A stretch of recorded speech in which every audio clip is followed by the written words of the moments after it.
Hey everybody, welcome back to another episode of Burn This Podcast, the podcast from Burn This Records. I'm Brandie Posey, the person that hosts every single episode of this podcast. Thanks for tuning back in. I hope you're good. How's your spring?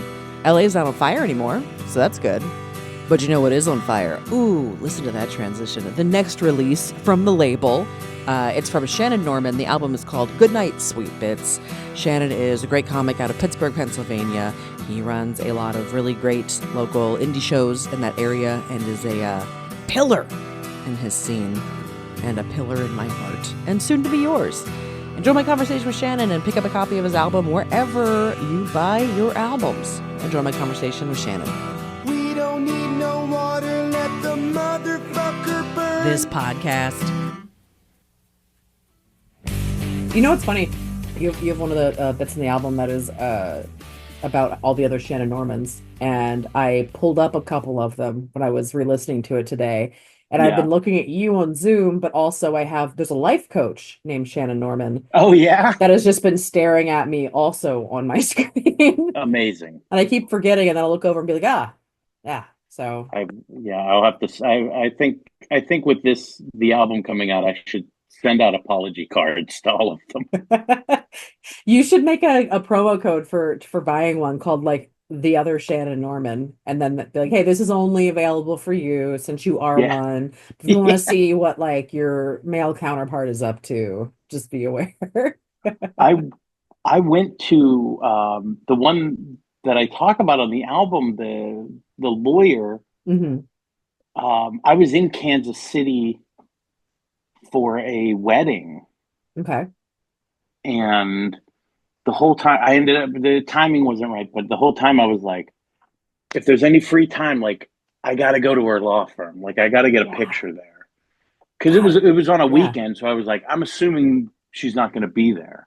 Mm-hmm. But, and also I was like, it would be kind of weird to walk in and be like, hi, you're Shannon Norman? So am I. And well, perhaps you've heard of me. Yeah. So we finally meet. Do you also Google yourself and see me and then wonder why? How did this happen? Because she's not a comic. She's like, I've never actually Googled She's myself. like, Google myself? Can you do that? Is that I don't think people do that. That's not something. Yeah. Although lawyers, you never know. I mean, lawyers have billboards. I mean, comedians would have billboards too if we had the budget for it, but thank God we don't, you know? Yeah, how much is a billboard though? Like it can't be. I think they can sometimes. How much is a billboard? Let's find out actually. I don't have the disposable income to know how much a billboard is actually. Ooh, man. Well, so I get LA billboards is what popped up because they know where I live. Small digital billboard here in LA, 4x8 is $2,500 a month. The large digital ones are $50,000 a month. Okay. Traditional paper billboards start around $3,500 a month. Okay. I think I cut the hair of a State Farm agent, and I want to say he paid for a billboard. I think it was like $800 for a month, maybe. That's reasonable. I like that. I tried to get one bus bench one time. One bus bench. Okay. Yeah, and it took me a while to find who the hell you buy advertising on a bus bench to out here in LA, and they were like, we're not really set up for one bus bench. I was like, I thought it'd be funny just to have like one, and then people would have to just go to that one, but so you guys won't do it? They're like, we'd have to get back to you. Then they never got back to you. Yeah, they never got back. Of course they never got back to you. They're like, this is not worth our time, ma'am. Yeah, we don't really deal in Lucy's. Come on, give me a bus bench Lucy. Now that's an album name. Yeah. Actually, Bus Bench Lucy was a party comic in the 70s and was on Laugh Records. Exactly. Yeah. You're like a real good historian of like older comedy, it seems like, huh? Yeah, I mean, I'm a big vinyl guy, and I love that. I love digging through records and things, and I love comedy. I've even almost 15 years into it, I still have a voracious appetite for it. I always have, but now, you know, when I got into records, it was just another level of like, oh, all these like Rudy Ray Moore records and Hmm. all this stuff that I never, it opened up a whole new world. And there's so many people that have just done one record. Hmm. And I have downstairs, I have one of the things I want to do for promotion this week is make a video where I go through my comedy records. Oh, cool. And there's so many that are like amazing cover, terrible comedy. I know cover art is like it really draws you in a Yeah. big way. And I mean, yeah, I've seen some amazing comedy covers back in the day, especially. And well, because recording, I think, used to be so rough for a really long time of just kind of capturing the room live like that. Yeah. Um, it's funny when people make, and rightfully so, make such a big deal about like getting the hour together and putting it out and everything. But then you listen to some of these older records and you're like, man, that's just like a tape recorder in a corner. And I don't even know if this guy knew that this was going to be Yeah. saved for posterity at all. Oh, there's some of those like those Laugh record releases. There's one of a Richard Pryor album that, yeah, he didn't know it was recorded. He didn't know it was in existence until he saw it in a record store. Yeah. Yeah, and they're just, yeah, so terribly like you have the audio from the microphone, Hmm. and then you have one microphone hanging is somewhere in the audience, Yeah. and it's just that tape. There's no cleanup. There's no let's transfer this micro tape to a quarter inch or something. No, it's just press it. No, and you could hear and smell the cigar of the man that says, press it. Like, don't Yeah, even, I don't care. Just put it out. yeah, yeah. He's sitting at a desk covered in paper, Yeah. and he's got a oh, what's his name? Joe. Like it's like a guy sitting like Joe Franklin, Yes. Yeah. Yeah. Yeah. and yeah, it's just I need him on the street by Tuesday. Yeah, exactly. And that's Just why a get it lot of out. those, yeah, Mhm. those covers look like a lot of them are really cool, but a lot of them also look like they were put together in an afternoon. Like there are Mhm. Red Fox album covers where it's a little drawing of a body and it's a cutout of his face from a photograph, Mhm. but there's a cut into the mouth. So it kind of has that Pac-Man quality to it. And you can just see someone just like mad at that. And they were like, oh shit, yeah, like they forgot to do the album cover. Wild. Yeah, no, Yeah. that's awesome.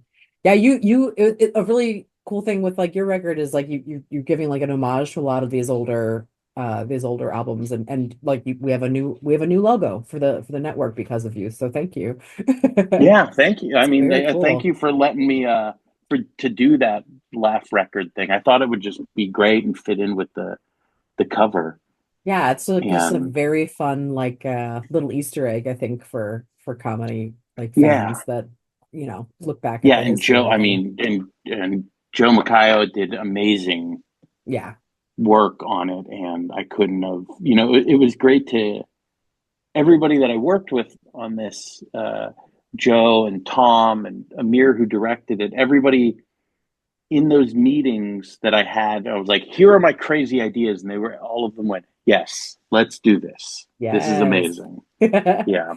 It's awesome. Well, and like your cover is gorgeous, and I love it too because like you have a couple jokes in the album where you talk about you recorded this in your barbershop, Yes. which is decorated to the nines. Like I am clearly a fan of how you decorate your your Yeah. Yeah. space. No, I can see that. Yeah. We're both, yeah, maximalists. Oh, I love it so much. Yeah. It's just, yeah. If there's a space in the wall, I have something to fill it. Yes, 100%. My Yeah. thing that I'm most proud of is I don't know if you can see the orange cat right there. Oh, yeah. Um, Yeah. I see that. that is it's not an original, but I did get printed on canvas a John Hinckley cat. Uh, Oh, my God. Whoa. I don't know if you know that John Hinckley paints pictures of cats and sells them on eBay now. No, I did not know that. He paints little kitty cats. That's what his cat looks Hmm. like. And I was like, well, I'm not gonna give John Hinckley $1,200, but I Fair. will spend $20 and rip one of them off the internet and get it put on a canvas for myself as if I have a Hinkley to my own of Yeah, my own. that's really smart. I yeah, I did the putting all that stuff up at the barber shop. There are certain things that are there because, like, I have a photo of Jay Sebring, who was a Hmm. hairdresser and Yeah. famously murdered in the Tate LaBianca murders. Hmm. And uh, I also have a lobby card from Poltergeist 2 in the barber shop because Zelda Awesome. Rubinstein was Hmm. born in Highland Park. She was born and grew up a couple blocks from where the barber shop is. Oh, that's cool. I love Yeah. that. Yeah, and I unsuccessfully lobbied when they took down the Stephen Foster Hmm. statue here in Pittsburgh. I was like, we should put up a statue of Zelda Rubinstein. Yeah. Yeah. Uh, and people were like, who? And I went, the lady from Poltergeist. And that's when everyone goes, oh, yeah, no, why? She's from Pittsburgh.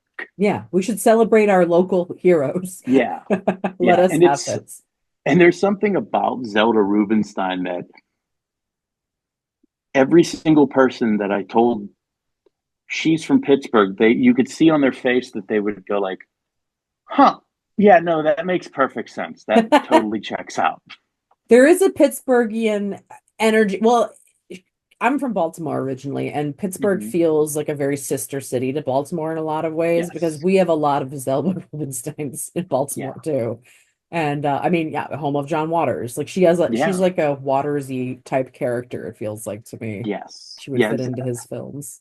My aunt looks like Zelda Rubinstein.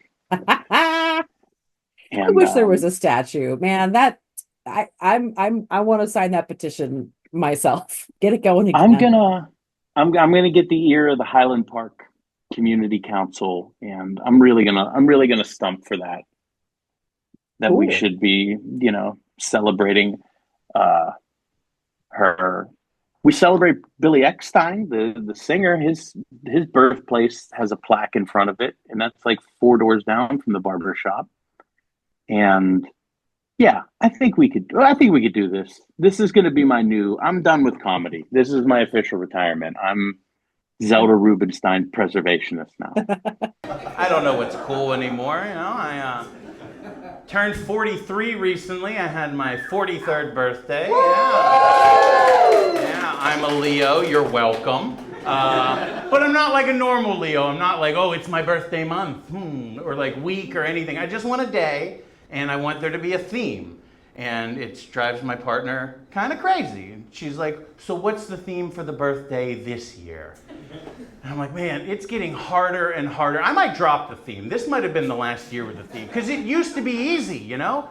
The theme for birthdays 25 through 36 was just cocaine. I'm like, that's it. We'll get an 8-ball. We'll listen to a Kiss record. 72 to 84 hours later, the birthday party will be over. But now I'm like, oh, I don't know. Maybe whistling, that would be cool. I had to think about it. I'm like, 43. What do I want the theme for that to be? Oh, boy. Well, I'm not getting any younger, and there's still aquariums I ain't been to. So pack your bags, baby. We're going to Cleveland, Ohio. And that's what we did. I woke up on my 43rd birthday on a futon that was advertised as a king-size bed, thanks to those fucks at Airbnb, which we're going to use this as an ad. Fuck you, Airbnb. Right, yeah. Predatory pieces of shit. Also, let's be nice, though. They did give me a birthday present, the gift of lower back pain that has not gone away yet from that futon. So I was laying there, looking up at the ceiling, just thinking like, man, I'm 43 now. I'm not a hip young kid. I got to do something to let them know I'm still a hip young kid. So I went out to the mall that morning and bought a new jean jacket. First thing I could think of. I'm like, I'm in Cleveland. What would Machine Gun Kelly do? He'd go to the mall. He'd buy it from the Gap on clearance, a jean jacket with a gift card he got from his mother for Easter, right? Double XL, doesn't close, thanks for noticing. Does not make me look hip and young, I'll tell you that right now. Makes me look like I play bass in a bowling alley karaoke band. I thought about wearing it tonight. I was trying to pick out the outfit for tonight, and I pulled it out of the closet, I put it on, and I was like, nope, looks like I knew too many Bob Seger songs, put it away. Instead, I went with the jumpsuit because I don't plan on having diarrhea today. So, because this is it. This is the last thing. I've been wearing a lot of jumpsuits over the past year, and this is it. I'm done with fashion. I can't keep up with it anymore because kids now are into the '90s shit that all of my high school bullies wore. So I just constantly see kids dressed like Billy Madison in The Craft, and I'm like, someone's about to put my head in a toilet. I don't give a shit now. I bought a pair of Crocs and a pair of Nike Monarchs. I'm ready to cut the grass or go to a wedding. I don't give a shit anymore. How's the trumpet? It's upstairs. I haven't played it in a while. I do have an open tab on my phone for an actual instructor. Oh, okay. That I want to I want to learn. I want to learn how to play jazz. You should. Yeah, it's something that I've been trying to find people. I had a customer who was a trumpet instructor, and then we started talking about trading haircuts for lessons, and then or some money and haircut, whatever, we kept going back and forth, and then he had 2 kids and a full-time job, and he was like, I just don't think I can do that. And then he suggested some people that have all fallen through, and and I've been putting it off, but because I've run out of videos on YouTube to use. I get that. We're gonna get there. I'm gonna be in a couple years. I'm gonna be on 2 stages at Fest. I'm gonna be. I'll do comedy, and then I'm like, guys, I gotta go. The Aquabats need me. Damn straight. Hey, Yeah. I've played French horn since I was in 4th grade. And Oh, really? yeah, I still have. I nowhere near as much as I used to, but I still have it, and I will play it every few months. I'll pull it out to run scales and make sure I can still do it. But I got to play. There's a guy called the Punk Cellist that does Fest every year, and we did a Taking Back Sunday duet last 2 years ago, which was the most nervous I've actually ever been performing in my life, because I was like, I actually care. I care about comedy, but I was like, being judged as a musician is so much scarier. That's man, what a good bit to have up your sleeve. Yeah, it's fun too. It's massive instrument. When I was a kid, I played violin. Ooh. And when I was in my early 20s, before doing stand-up, I was working on a TV show. And somehow we got access to a prop room for the show, and they had violins, and the person who ran it gave it to me because it was left-handed and I'm left-handed, and I was able to. I couldn't really play like I did when I was a kid, which wasn't very great to begin with, but it was a fun to be able for one bit on the show for my character to pull it out, because it was a late night horror show. We showed horror movies from the public domain and did skits in between. And everybody on the show's character was a different kind of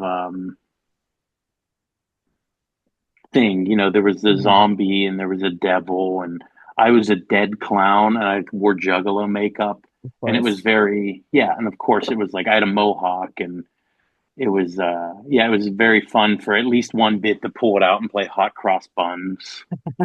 Nice. And but being a kid named Shannon in the 90s who was also chubby, and I played the violin, I was too big of a target on my back. Yeah, we need to get rid of one of these. Yeah, we had to get rid of the violin, and the music teacher convinced me to, if I was going to stop playing violin, to play another instrument. And at the time, of course, I wanted to play the saxophone. Yeah. Yeah, I was like, the saxophone is the coolest. Bill Clinton plays it. Yeah. And he went, well, we have saxophone players, but you know what we need? Tuba player. And convinced Damn. me to play the fattest instrument. Oh no. Yeah. This teacher was a sizist. I don't like it. Yeah, a violin I could kind of hide in my backpack, Yeah. almost completely. But the tuba on the bus, I remember the day I had to take it home and getting on the bus with it, and it's huge. It's massive. Yeah, it's Yeah, massive and instrument. it's a like a scene out of a movie. The bus is very loud. Kids are throwing paper airplanes and all this, and then I get up the steps, huffing and puffing, and everything stops. And then they're like, "Yo, look at what that bitch got," And then I'm like, oh boy. You're like, thanks for that. I'll Yeah. This memory will be core to who I am for my life. And I remember that I was practicing. I took it home and I was practicing that night. And one of the things we had to play for a concert was the Peter Gunn theme, of course. Mm-hmm. And the tuba parts were all just one note. It was just boob, boob, boob, boob, boob. I was like, this is what I'm gonna get beat up for this. Like, no, thank you. I'm out. No, yeah, tuba parts are usually pretty gnarly unless you're in some sort of like quintet or something. Yeah. It's just like very oompa type music. Yeah. Yeah, unless you're in that, what is that? Yeah, that three-piece. I think they're called like the Ridiculous Three that did the Stooges Funhouse. Oh yeah. Yeah. See, but what they should do is they should show you like, hey, here's like the coolest versions of these instruments. And then that's what we're aiming for, is like working towards something like that. Like that would be fun. I just played the French horn because I wanted to be a drummer, and my dad said absolutely not. I will not have drums in this house. Yeah, of course. Which I've given him shit for forever, because I'm just like, if I was a fucking drummer, I'd make bank. Like female drummers, fucking punk band. But come on, I would have had such a good career. Whatever, it's fine. Yeah. But then I was like, all right, well, which instrument is the wolf in Peter and the Wolf was what I went with instead. Fair enough. My dad was like, you're not just gonna be like a flute player or something, and I was like, yeah, it's not the daughter you have. Get on board with it. It's gonna be a long ride. Yeah, I feel like the music teacher needs to talk to the student when they want to quit and be like, look, I know people are messing with you now, but at some point, somebody that you are attracted to is going to be like, holy shit, this is amazing. Or conversely, it's going to be something really funny to whip out that people don't know about you, that you play this instrument. Yeah, or exactly. Within your case with the drums, like, you're set for life. Yeah.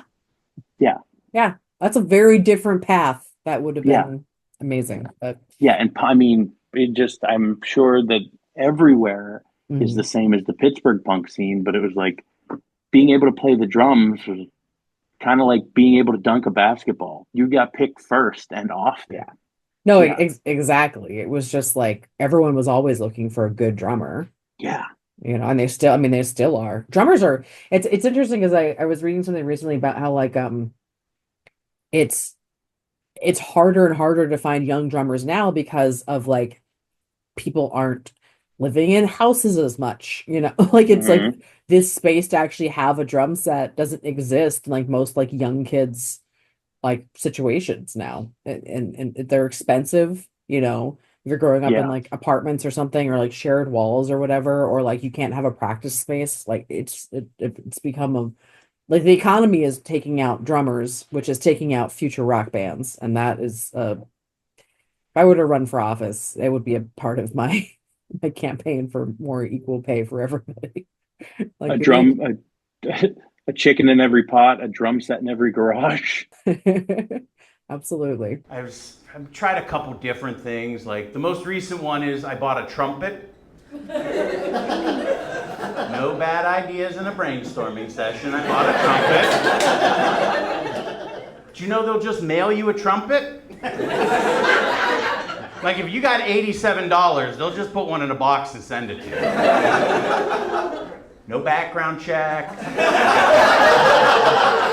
No 2-day cool-off period. Not even a courtesy email that's like, hey man, do you share walls? I've lived in my place for 7 years and I met neighbors I did not know that I had. And they were not there to reform the Mighty Mighty Boss stuff.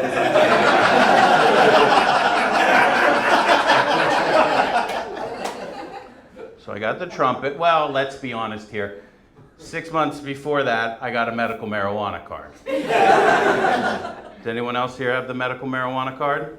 Yeah, a couple of people in the back also have the incurable disease called lying to a doctor. You know, got a medical marijuana card. First thing I did with it was I watched all 8.5 hours of Ken Burns' documentary Jazz one Saturday. No breaks. And at the end of it, I was just like, I could do that. And here we are, you know? I have a really good story for you about every liberal's favorite person in the world right now, John Fetterman. Oh, God. Yes. Give it to me. So when he was mayor of Braddock, Yeah. there was a space in Braddock that was having shows, Mm-hmm. and it was an Elks Lodge, if I remember correctly. And something happened, and the Elks Lodge couldn't host this show. It was a folk punk show. Okay. And John Fetterman at the time was living next door to it and went, you can have the show at my place. You know, I'm the mayor. I make things happen.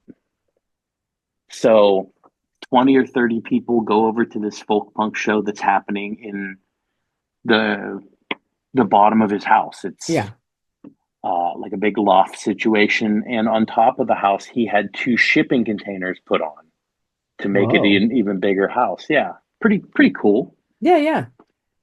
So this folk punk show's happening, and he stands around and watches for a little while. And then eventually kind of just, there's a big staircase on the side. He goes up the stairs. People see him leave. And like 5 minutes later, you just hear the Family Guy music super loud because he put one of the Family Guy DVDs on, and then he's just up there watching it and laughing uproariously. And it's in a shipping container, so it's so loud that it's reverberating everywhere. Oh my God. What a way to tell people concert's over. Seth MacFarlane time has begun. Yeah, I like that. It's kind of, it's like turning the lights on at 2 a.m. Yeah, exactly. God, that's really funny. Yeah. Man. It's the funniest thing he's done. Oh, by far. By far. No, I mean, he's taken some turns. But but at the time, he should have had more. He should have listened to more folk punk. Let the record show that's the only thing about him I've ever liked. Yeah, exactly. I got banned because I grew up in North Braddock, which is the town right next to Braddock. Okay, got it. I got banned from my hometown Facebook group of Braddock, North Braddock, because at some point while he was still mayor, within his first couple of years of being mayor, and it was before the Levi's campaign, or maybe it was right after the Levi's campaign that they did there, that all the money went missing and who knows where it went. Yeah. I just happened to post in that group, I don't think John Fetterman's that good of a mayor. I don't think he's good. Mm-hmm. I don't think he's a good guy. I don't like him. Yeah.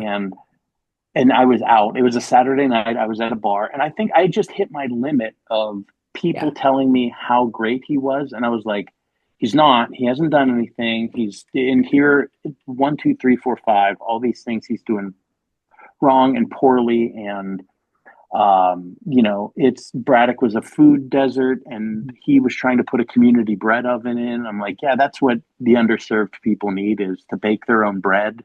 Yeah. In an old parking lot. Yeah. Um, Let's get a fucking grocery and store. yeah, and I wake up the next morning. It's a Yeah. Sunday, and the Steelers are playing.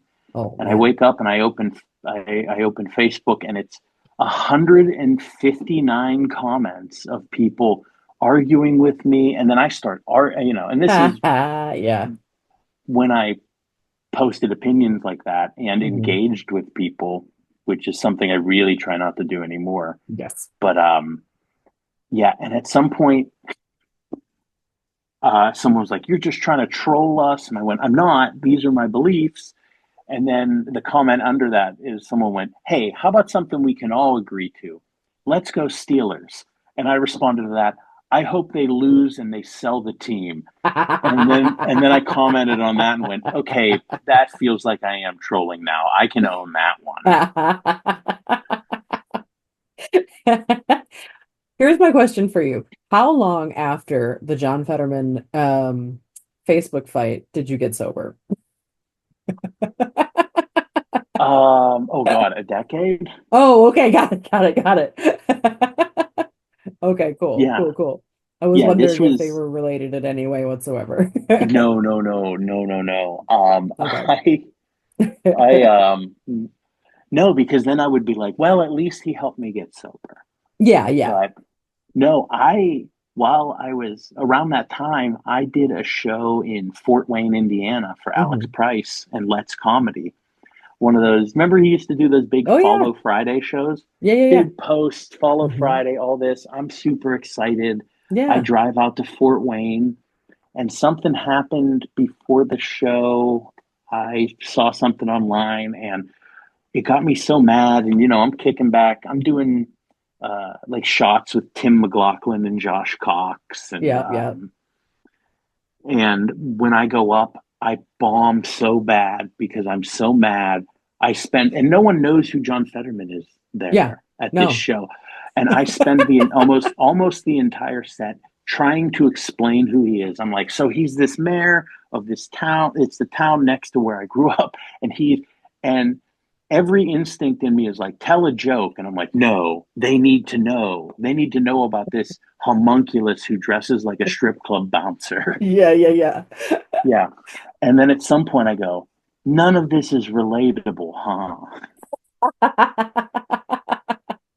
But somebody maybe that was at that show when he achieved national prominence was like, wait, I've heard about this guy before. Yeah. Oh, yeah, no. I heard he's not a good guy. My God, how hard was it when like it was like him versus Dr. Oz for Senate? That must have been so insufferable to sit through. It was. It was. And it was like, I would look at it and go, you would think this is an easy choice. Yeah.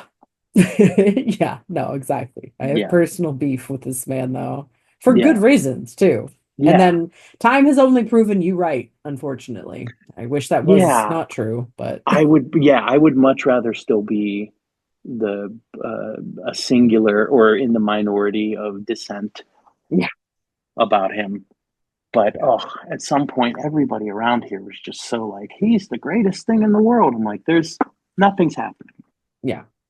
He's not No. doing anything, and and look, a lot of us have 15104 tattooed on us. You know, Yeah, yeah. That's not yeah, new. yeah. He got his done in a shop. I had mine done with it's a stick and poke. I got it done in a kitchen. You Like should have been it's the you should have been the senator. I yeah. mean, we wouldn't have this album if you were a senator, so Oh no, we'd still have the album. It would be. I wouldn't be a senator anymore, but it would be. yeah. Imagine that. I know people like you've got to know people that have Hmm. really important jobs Yeah. that Hmm. do comedy. Like I know a couple lawyers here. I didn't know they were using fake names for. Hmm. I knew this. I knew a guy James J. Hamilton. Hmm. I just knew him for like 6 years before I found out that wasn't his real name. Oh, yeah. We had a guy out here that I don't know what he does for his real life, but his stage name is Nosmo King, and I never thought about it But Nazmo King is no smoking, the way that he would write Oh it. yeah. And it was always like, yeah, this is my stage name. It's a pun because I want to keep my life separate. And was like, God damn it, dude. Nobody knew this. No one knew this, Nazmo. I've been calling you Nazmo for years. Yeah. And it's not your real. Who are you really? What's happening? But in participation in your pun life that I wasn't aware of. It's a pretty great name though. It is a good name. It is Yeah. a good name. And it was like Solid. a weird or just a real reveal when we all kind Hmm. of finally were like, what? I had Yeah. no idea. Not only it's not who you really are, but it's also a pun on top of everything else. But Nazmo King, if you're out there at an open mic here in Los Angeles, I don't know who you How are. was this comedy? It was good. It was very very pun based, very like kind of one-linery, Mm-hmm. Mm-hmm. uh Mm-hmm. in like not as eccentric as an emo Phillips, but kind of like from that vein. Like good. Yeah, it was good. Like Okay. good enough dude. Yeah. Yeah. Because okay, I could see I understand wanting to keep your personal life separate, but like with James, his stand up real dark. Mm, And it's something that when I learned that he was a lawyer and that was a stage name, I went, that's really smart, honestly. yeah, no, it's good. Yeah. We have a few teachers that went by that were like, this is not my real name because I'm a teacher and I don't want sets being brought back to Oh, me. I know someone who's a teacher who recently stopped using their real name because Mm, students found uh, some material. So they scrubbed it and now use a stage name. yeah. Yeah, That's they, kind of wild to think about kids just Googling you. Like, it's, I don't tell people, well, it's been hard because there have been a couple flyers that have my face on them at the shop. But yeah. um, if you're a customer of mine, Hmm. it's 4 to 6 months before I mention that I do stand up Yeah. minimum because partly because I don't want to talk about Rogan Hmm. and I don't Oh want to God, that's talk so about real. cancel culture. Those are like the first things. It's so real, unfortunately. Yeah. Yeah. Oh God, then people But are just like, do you wanna yeah, so how can you do comedy now? And you're like, same yeah, way it's I got to always be have. hard. And I'm like, no, it's Yeah. not. I'm smart and kind and funny. Yeah. Like, Yeah. it's not. It's Yeah, I was not like, hard at all. yeah, I was like, all you have to do is be smart and not mean. It's not, Yeah. I was like, but you can be mean, but don't be like mean. Like, don't Yeah. punch down. I was like, just don't punch down and don't be an idiot. Yeah. And, but ultimately, people want to ask me about what comics I like. Hmm. And one of the first people that I always mention is Zach Peterson. Hmm. So hopefully that's driven some streams up for him because I think he's one of the best. I think he is too. I always say, like, for the listener, if you've not listened to Zach's album, it's phenomenal. And if comedy was not in like such a shit place like it is currently, that I think that his album from last year would have like launched him to a different place. Deserves Oh it. yeah. Deserves it Oh more that than most people. He's yeah. so funny. Yeah. And that album was so good. He ran it at the shop Hmm. like a month before recording, maybe a Yeah. month, maybe 2 months. Yeah. It was so good and I laughed so hard. I almost drove to Omaha to the recording. Is that Yeah. where we recorded it? Was in Yeah. Yeah. Omaha? Omaha Fun Yeah, Bone. okay. Yep. Yeah, Hmm. yeah. Yeah, I remember mapping it out. I was going to go down there just for that Yeah. weekend. Yeah. Yeah. No, it's such a yeah. It's funny because when people that aren't in comedy ask you who your favorite comics are, it's like I'm gonna say some names you're not gonna know. I hope you look them Hmm. up, but I'm not gonna uh say Jerry Seinfeld. Yeah, You know. I say I always go, well, of course, I like the big names and I'm like, Hmm. if they had it like you know, uh if you can think of the name, I probably like them. Yeah. You know, because I'm also not going to tell you who I don't like. No. Yeah, No. There's no and point. yeah, but I will say I'm like I don't listen to Yeah. I don't listen to Rogan. I don't listen to Kill Tony.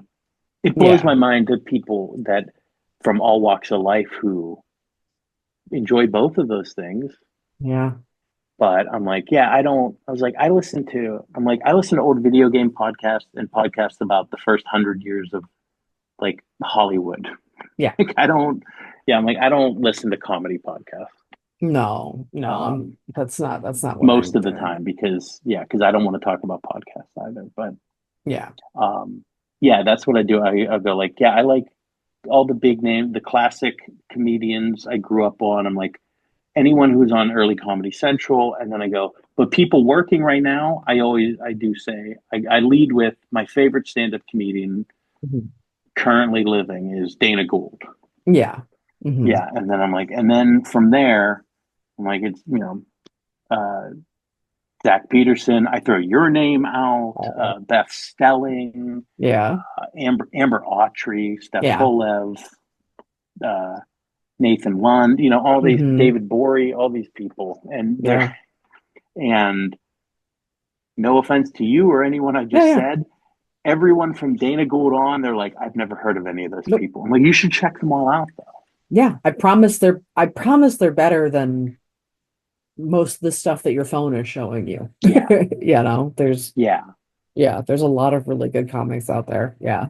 Yeah. And I also, and everybody, I used to be kind of cynical about it, but now everybody who goes, I've always wanted to try stand up. I'm like, you should do it. Yeah. Just go do it. Try it a couple times. I was like, it's not for everybody, Hmm. but you definitely should try it. I don't want to I'm trying my best not to gatekeep that by going Yeah. like, you don't want to do this. But now, granted, after they do it, if they're real bad, I will be like, you should stop. Yeah. Yeah. Everyone deserves the chance to try it once. And Yeah. then, if anything, just to know kind of how hard it is when people make it look more effortless. Yeah. I think it's important. Just it's like a restaurant job. Try it once. Make it an Yeah. appreciation for what you're working with here. Yeah. I was out yesterday. I went to brunch Hmm. and a waiter saw me carrying water the way I was carrying waters and gave me the like, okay, nod. Yeah. Yeah. And I was like, yeah, no. Shannon Norman, friend of the working class. I know I've Yes. done most blue collar jobs. I get it. Yeah. No, anytime I eat anywhere, my table is like stacked up at the very end. Like Hmm. everything is stacked, wiped away, like just taking care of everything as much as possible because I can't not. And then if I see a table like that people just get up and just leave everything out and about, I Yeah. stop myself from wanting to go over and put it together sometimes. 'Cause I'm like, no, you have to how do you not know what to do this? We just give back a little bit to everybody. Yeah. It's how the world works. It would be better if it did. Come on. Yeah. I waited tables long enough to know that I hate it and I never want to do it again. Yeah.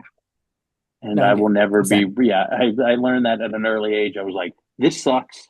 I don't want to do this. I will never be rude to another person who does this ever in my life. Yeah. And then No. I feel like, yeah, I should go back I felt like that day I should go back to the diner I hung out in as a teenager and been like, look, I apologize for putting all the stuff into the one cup and swirling it up and like making the suicide or whatever it was Yeah. Oh, called. yeah. It's a suicide. Yeah. Yeah. And Yep. then leaving you like a 50-cent tip. Yeah. There is I think an amends that we should all make to that diner in our life. And every teen, it's a weird rite of passage. I think every teen goes to a diner and is an asshole. And every Hmm. waiter, but then when you become a waiter, you experience the teen. And that's how it's the Yeah. cat's in the cradle and the silver spoon. I was, back then I was at a barbecue and I was drinking, and people at the barbecue were talking about how they want to open an Amazon fulfillment center in our neighborhood.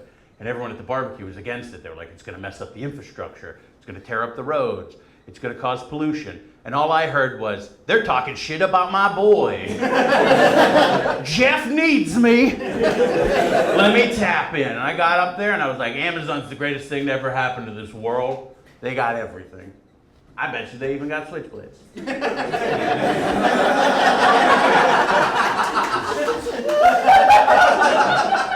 And then I pulled out my phone, and then it was tomorrow.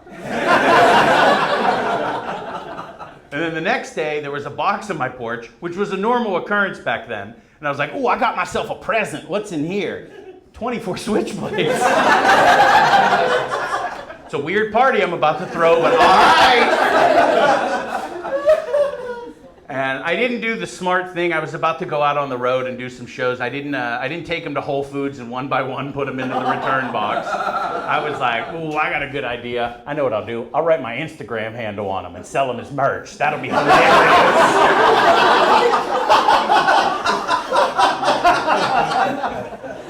Well, I got as far as Omaha, Nebraska with those, and a guy came up to me and he said those words that everyone longs to hear when they're traveling by themselves across the country. Hey, let me give you some advice as an off-duty police officer. He was like, those switchblades you said you were selling, they're illegal here. And sounds like everywhere you've been, including the state you bought them in. And I was like, oh, well, I mean, like, Alexa thought it was cool, so I thought it was just like a wink, you know? But I got bad news for you. I just sold the last one, so can't catch me, copper. That's what I said to a man's face. Like a cartoon dog from the 1940s. I called him Copper. That's how secure I was in this jailhouse logic. And then my mind started spinning and I realized that all I know about police work is Criminal Minds marathons on Thanksgiving. And like, even your first day on the force, you walk into a cornfield and there's a switchblade sticking out of a guy's chest and it says at Shambones on the side.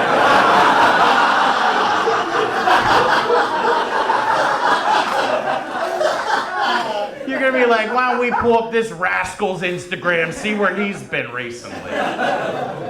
I had not heard your story about your Amazon switchblades before. Did any of those ever come back to you in some way? No, but I have one of them still. I actually didn't sell all of them. I have one. For a while, I was on top of those ones. I also bought switchblades for people that I liked. I love knives. There's a subsect of people that were comics that came through Pittsburgh that got, at 2 a.m, I'm like, I got something for you. And then I gave them a switchblade.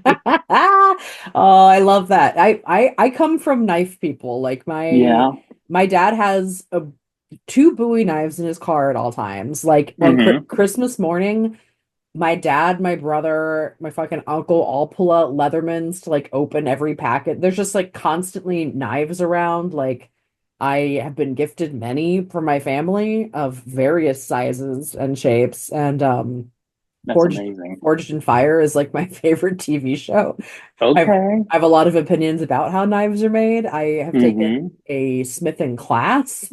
That was like a gift for my boyfriend. That's incredible. Yeah, I was just like, oh man, I never thought about looking up switchblades on Amazon. The one that I still have it's at the shop, and I use it to open the paper towel dispenser because it's the same size as the key. Perfect. Yeah, I used to use it. I would pull it out in the middle of a set. I don't even remember what the joke was, but it was about having a switchblade.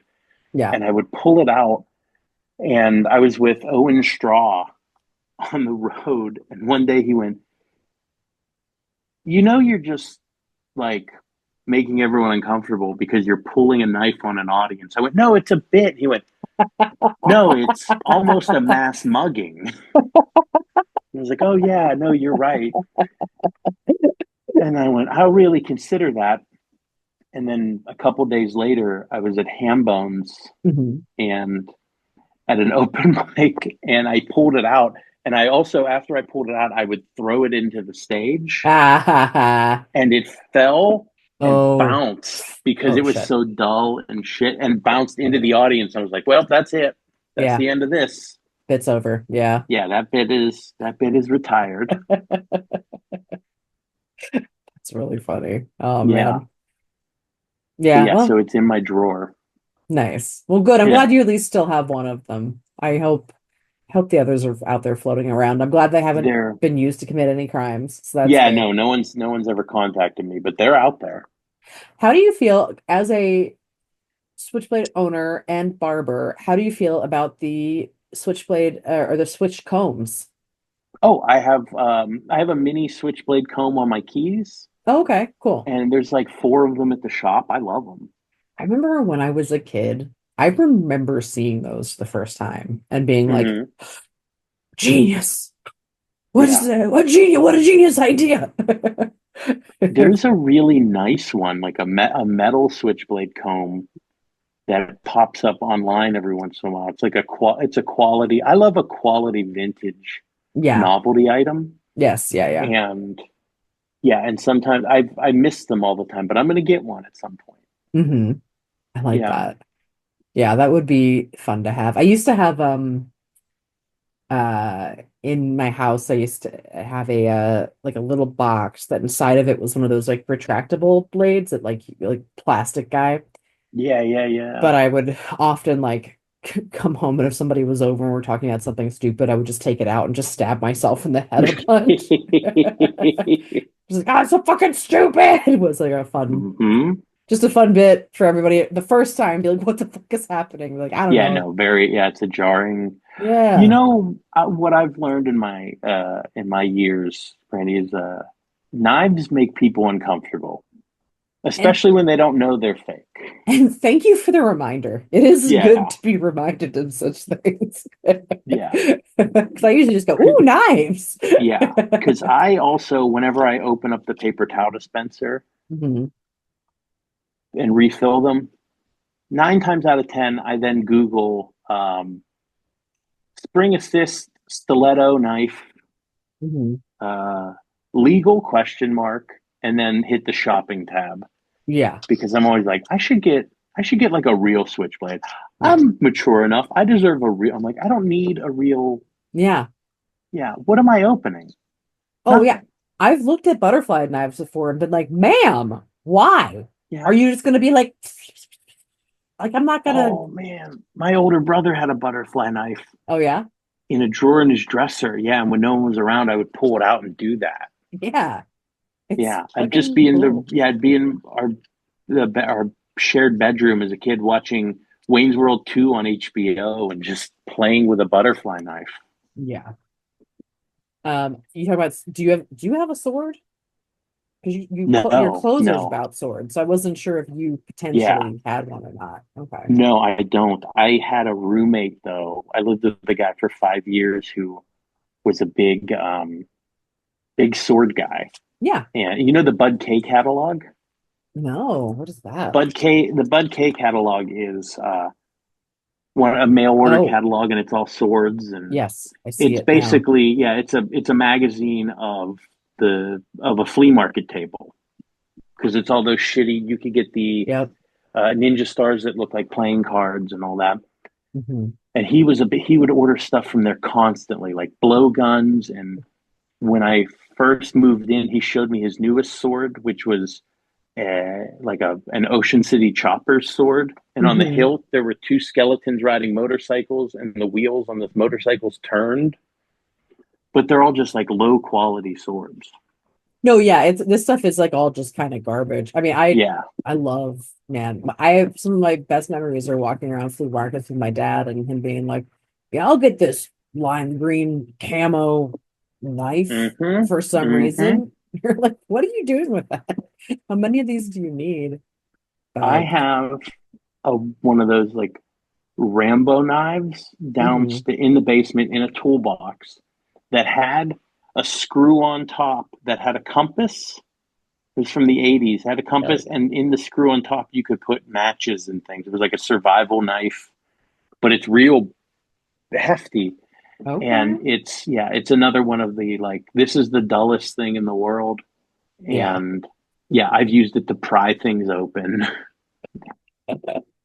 Man, Yeah, they have a mini novelty bow and arrow set that is like this big that you could just shoot from your hand. Man, I wonder how many amazing. I'd be so mad if I got like attacked by something from Bud K.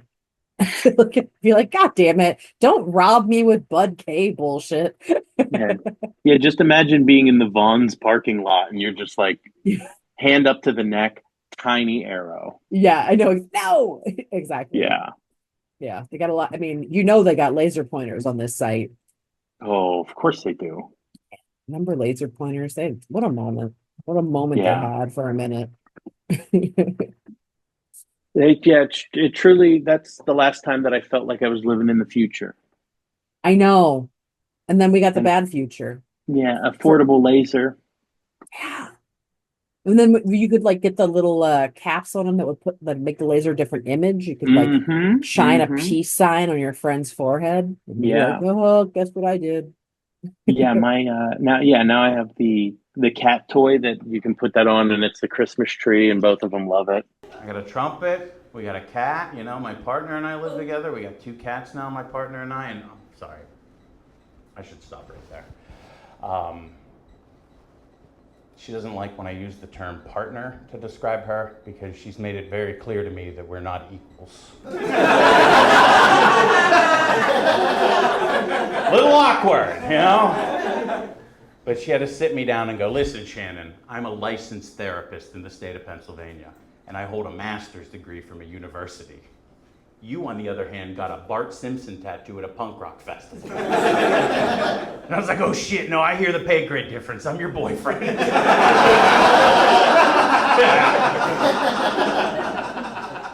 So we have 2 cats now, but at one point we only had 1 cat. We had an 8-year-old cat, and she started getting separation anxiety from us.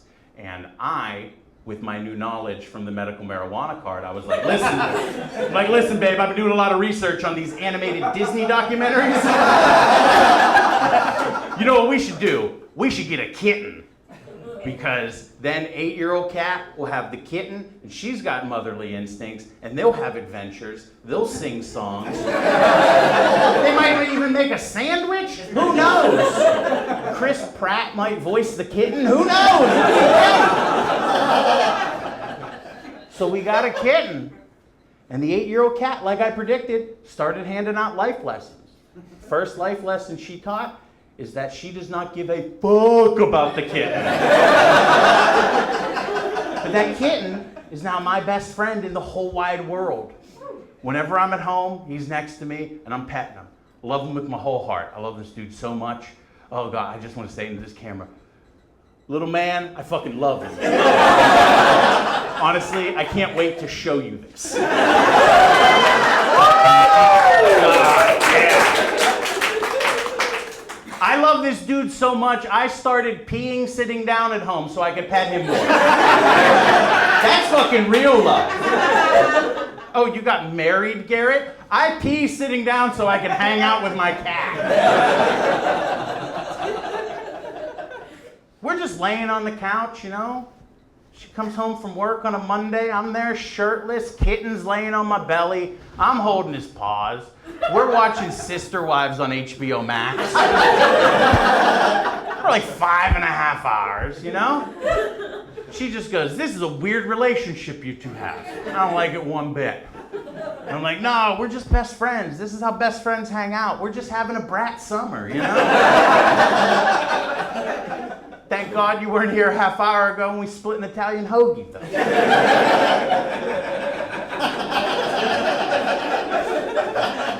Episode ends, I look at him and I go, I don't think Cody Brown's ever building these houses, bud. But come on, before the next one starts, I gotta go. We go down the hall, you know? I'm sitting there, I'm peeing, I'm petting him. You know what I'd be doing, right? Taking breaks when I can, original knees, you know?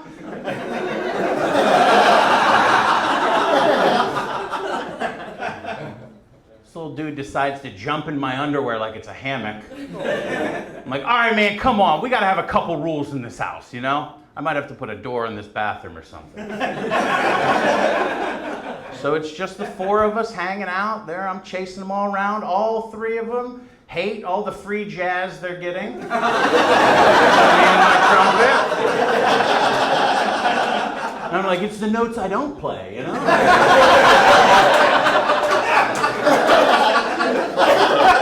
What are you complaining about? This is free. It cost me $87. Nailed it.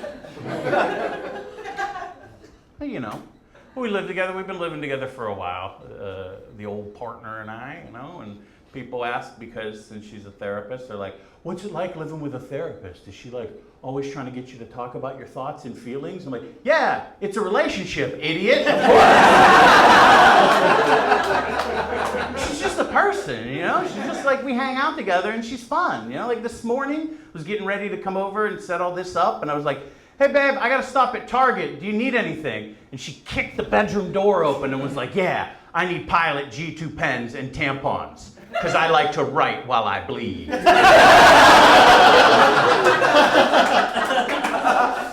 And then just walked away, leaving me with the knowledge I've been having sex with DMX for 6.5 years. Holy shit. It's insane. I appreciate your cat's respect for the podcast. Yeah, they are both. They were both the pre-recording. They were both in here, but Yeah. they've kind of they cleared out. Well, they heard me start talking about Fetterman, and they were like, "Oh, fucking We this hear again." it. Yap, yap, daddy. Fine. Yeah, God, we get it. Oh, I really like your bit about your kitty buddy. What's his name? His name. Well, we call him Little. Okay. But his Christian name is Darby Crash. Okay.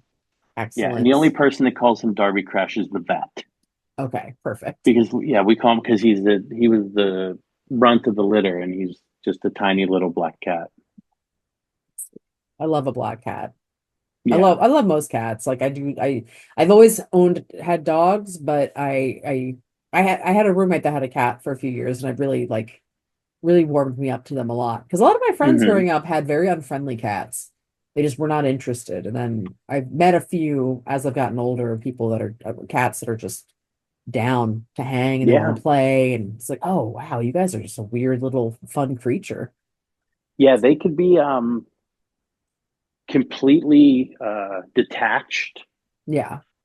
In experience, or I've had cats in the past that were like, did not give a fuck. Yeah. But this dude is like sleeps next to me now. Sleeps up on the pillow. He used to sleep between my legs. Oh, he's your buddy. Yeah, he's my best friend. I love that. I'm happy. I'm happy for you to have found and for both of you to have found your best bud late in life. Yeah, that's sweet. Not late in life. Sorry, out. but oh yeah, you know what I mean. No. He's 80. Yeah. Yeah, no, we were, I'm off today, so we were hanging out for most of the day. He went outside. He's indoor, outdoor. Yeah. I was out there raking the yard, and he was out there watching me and chasing stuff. And then we came inside and we watched Sanford and Son for like an hour and a half on the couch. What a great day. Yeah, it was amazing. What a great day. Hell yeah. I love that. Well, and you have to go host a limerick contest. Yeah, I got to go probably host very a limerick soon. contest now. So I'm gonna let you go do that. But your album is out for pre-sale currently. It is available when people hear this stuff pre-sale. It comes out everywhere on March 28th. And you can stream it then too, but you should buy it. You can buy it digitally on iTunes, Amazon, or Bandcamp. There's vinyl coming. What's the deal with vinyl? If people want this beautiful.